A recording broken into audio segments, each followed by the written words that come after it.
त्याचे लिहून झाले, त्याचे या शब्दाचा कारकार्थ ओळखा. आपल्याला काय करायचं आहे, त्याचे लिहून झाले या शब्दातील त्याचे हा जो शब्द आहे या शब्दाचा कारकार्थ ओळखायचा आहे. विभक्तीवरील प्रश्न आहे, अर्थातच तुमच्या लक्षात आलं असेल. कारकार्थ कशाला म्हणतो आपण? कारक म्हणजे क्रिया करणारा शब्द आणि क्रियापद हा कारक शब्द असतो. मग एखाद्या नामाला किंवा सर्वनामाला जेव्हा विभक्तीचा प्रत्यय लागतो तेव्हा त्या नामाचा किंवा सर्वनामाचा कारक शब्दाशी म्हणजे क्रियापदाशी जो संबंध येतो त्याला कारक संबंध म्हणतात आणि त्यातून जो अर्थ व्यक्त होतो त्याला कारकार्थ म्हणतात. एका शब्दात नामाला किंवा सर्वनामाला विभक्ती प्रत्यय लागल्यानंतर त्याचा क्रियापदाशी येणारा संबंध म्हणजे कारकार्थ.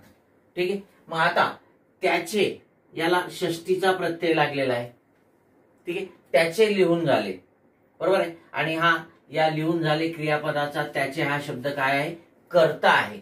आणि म्हणून त्याचे हा जो हे जे नाम आहे किंवा सर्वनाम आहे याचा क्रियापदाशी काय संबंध आहे? तर तो क्रियापदाचा कर्ता आहे. लिहिणारा कोण? तर तो, बरोबर आहे. आणि म्हणून इथे कारकार्थ काय ना? कर्ता. ठीक आहे. तर लक्षात ठेवा की प्रत्येक विभक्तीला एक मुख्य कारकार्थ असतो. ठीक आहे. पण विभक्त्या जरी 8 असल्या तरी कारकार्थ मात्र 6च आहेत. लक्षात आलंय का? षष्टी आणि संबोधन यांना मुख्य कारकार्थ नाहीत. षष्टी इतर कारकार्थ प्रकट करते परंतु तिला मुख्य कारकार्थ नाही. आणि म्हणून विभक्त्या जरी एकूण 8 असल्या तरी कारकार्थ 6च आहेत. कर्ता, कर्म, त्याच्यानंतर करण, त्याच्यानंतर संप्रदान, त्याच्यानंतर अपादान आणि त्याच्यानंतर अधिकरण.